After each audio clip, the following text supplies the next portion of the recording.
Bonjour chers frères et sœurs, que la grâce et la paix du Seigneur Jésus-Christ soient sur vous.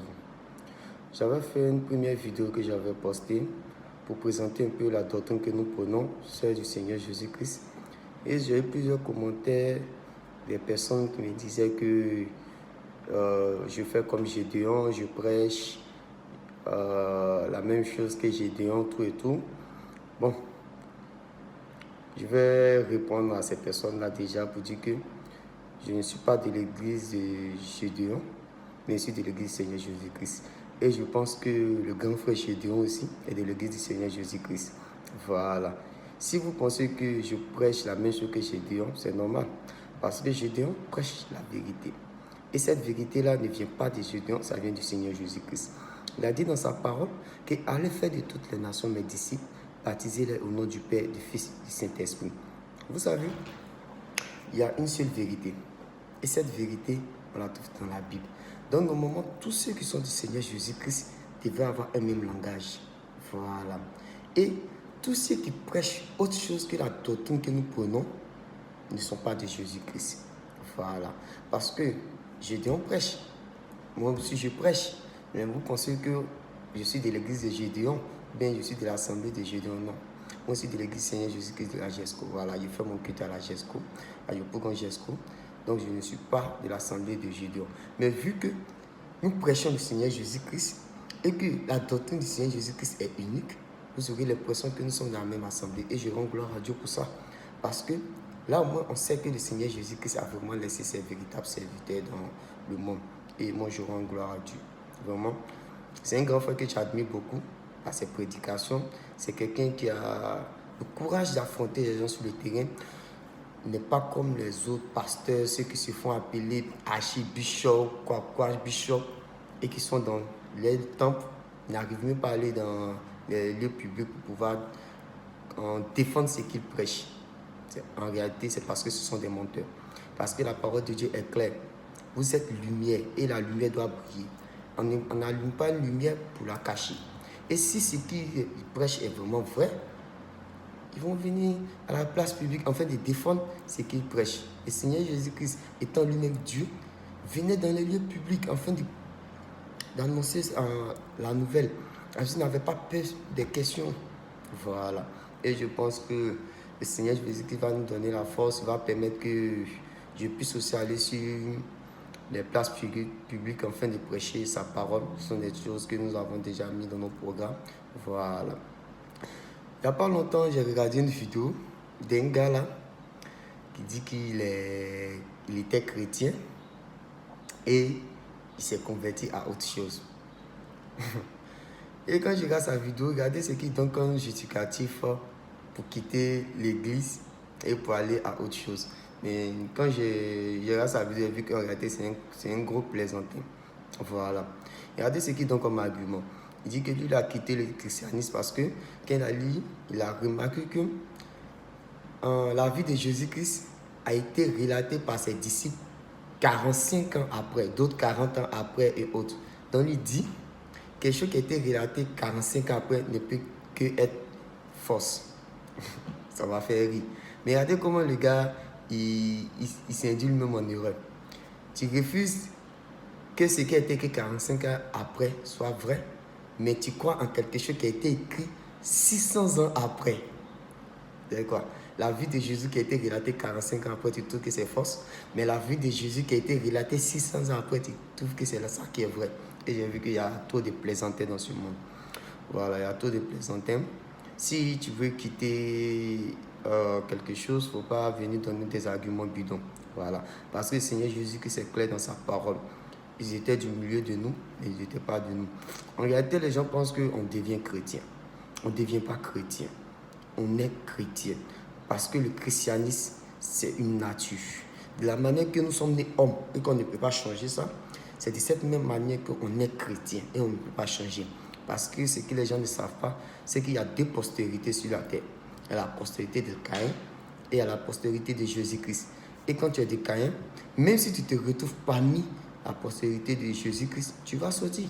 Ça, c'est clair. Voilà.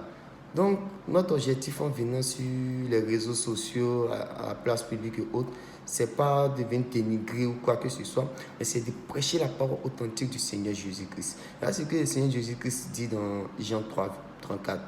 Il dit qu'à celui que Dieu envoie, dit les paroles de Dieu, parce que Dieu ne lui donne pas l'esprit avec mesure. Donc, si tu es de Jésus-Christ, tu n'as pas peur de dire la vérité, parce qu'il faudrait que la vérité soit dite pour qu'elle soit une vérité. Parce qu'il ne s'agit pas, ça ne sert à quoi d'avoir une vérité si c'est pour cacher cette vérité. Voilà.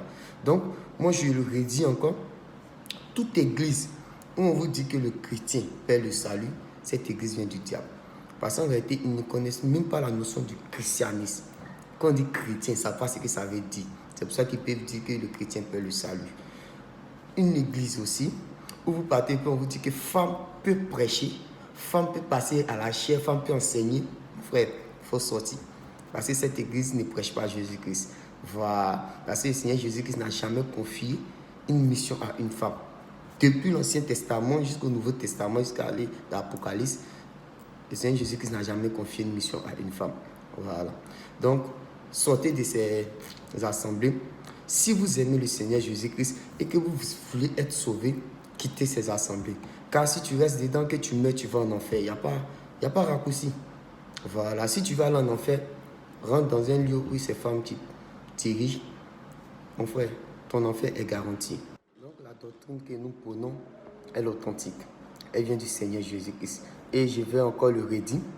Toute église où on vous dit qu'en baptiser, il faut baptiser au nom du Père, du Fils, du Saint-Esprit, c'est une synagogue de Satan. Ça ne vient pas du Seigneur Jésus-Christ. Voilà.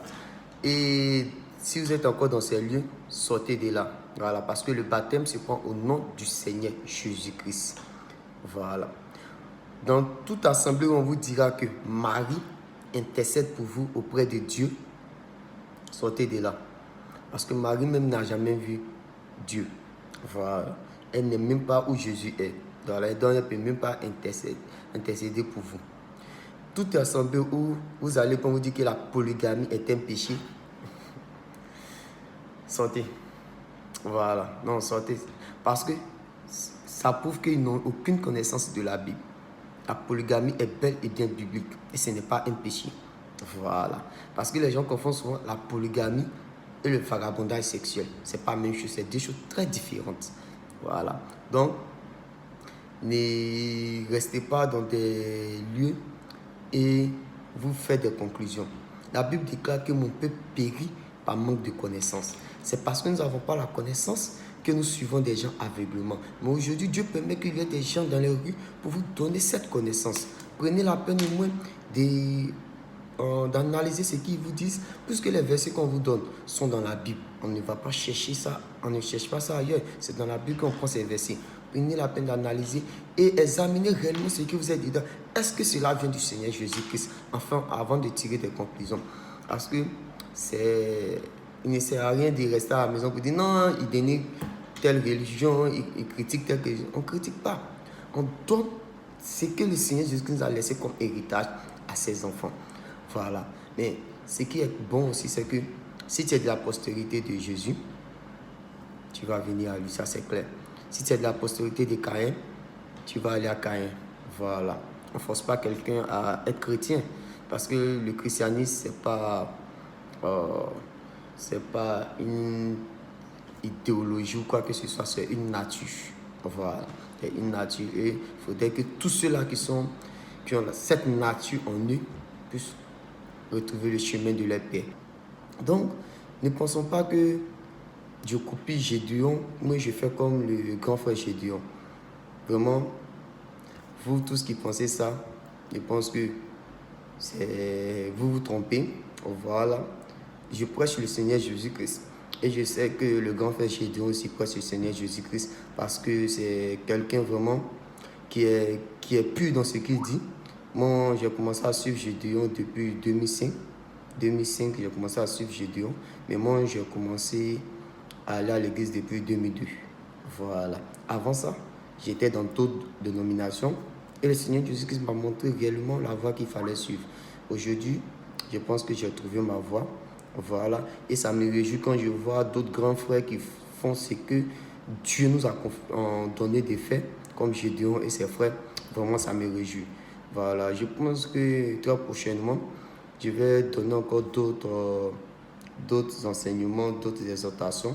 Parce que notre objectif ici, en réalité, c'est pour prêcher, afin que tous ceux qui croient soient sauvés. Voilà, les débats et autres, il y a un temps pour ça. Voilà, nous n'avons pas peur de faire les débats, parce que rien ne m'effraie. J'ai fait des débats avec n'importe qui, n'importe comment. J'ai étudié presque toutes les croyances, que ce soit bouddhiste, l'islam ou quoi que ce soit. J'ai étudié presque toutes les croyances. Il n'y a que le Seigneur Jésus-Christ qui a pu me convaincre. Donc, quel que soit ce que les gens vont dire, quel que soit ce que les gens diront, Jésus-Christ, il est Dieu. Et moi, je peux démontrer dans tous les livres que Jésus-Christ, il est Dieu. Mais ce sont des choses qui vont venir très prochainement. Voilà, je vous remercie. Vraiment, tous ceux-là qui croient sincèrement au Seigneur Jésus-Christ et qui veulent être sauvés, ils n'ont qu'à nous contacter. Ensemble, nous allons échanger sur la parole de Dieu. Nous allons voir en détail tout ce que le Seigneur Jésus-Christ a laissé. Voilà, que la gloire et la paix soient sur vous. Je vous remercie.